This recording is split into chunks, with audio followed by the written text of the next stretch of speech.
Chers amis, bonjour, Bezrat Hashem, ce cours soit pour la Slacha, les Refouachem, tous les Mizraïm, qu'on entend de bonnes nouvelles pour les Chatoufim et les Chaim, que Bezrat Hashem, on prie pour eux pour qu'ils puissent rentrer à la maison, enfin, et sains et saufs, en bonne santé. On arrive bientôt Kippour, l'une des minagim, l'une des traditions qui est répandue dans tout le clan Israël, c'est ce qu'on appelle les kaparot. Kaparot, on le fait sur des poules, sur des coqs, etc.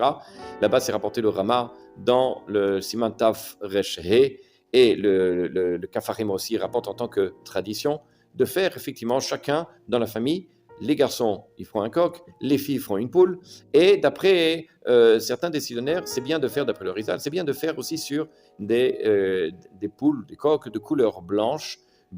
Pourquoi? Parce qu'il y a le passage de Ishaya qui rapporte Kir'im iyu chatotechem kashanim Michel Yalvinu, c'est-à-dire que les fautes elles soient blanchies, c'est-à-dire que le roi il puisse évidemment nettoyer ces fautes-là, donc c'est la symbolique du blanc. Le Harissal, il rapporte d'ailleurs au niveau d'une femme qui est enceinte, lorsqu'on ne sait pas évidemment quel est le bébé qui va naître, elle devra prendre trois poules. En fait, elle prendra un coq et une poule, dans le cas où c'est peut-être un garçon, c'est peut-être une fille qui va naître, et une poule pour elle-même. Ça, comme ça, rapporte le Harissal.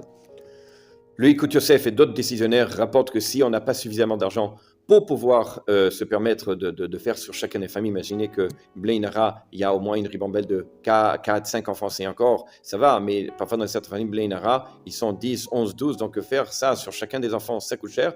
Alors on se permet de faire un coq ou une poule sur toute la famille, pour toute la famille. Alors évidemment, l'essentiel de la kapara, c'est pas juste de faire le cirque et de passer la poule ou le coq sur la tête et de dire Zochaya Efeti, Zokaparati, etc. Ça, c'est mon expiation, etc.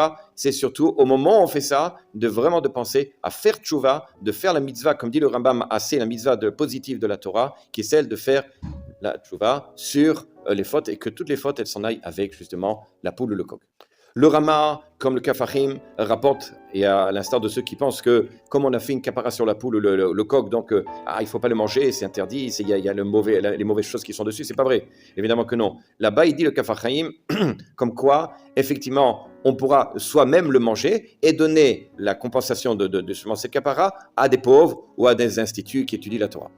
Si vous avez l'occasion de faire kapara sur une poule ou un coq et de voir justement la shrita, c'est bien de demander au shochet de pouvoir faire la mitzvah de kisuyadem, c'est-à-dire de recouvrir le sang. À bientôt.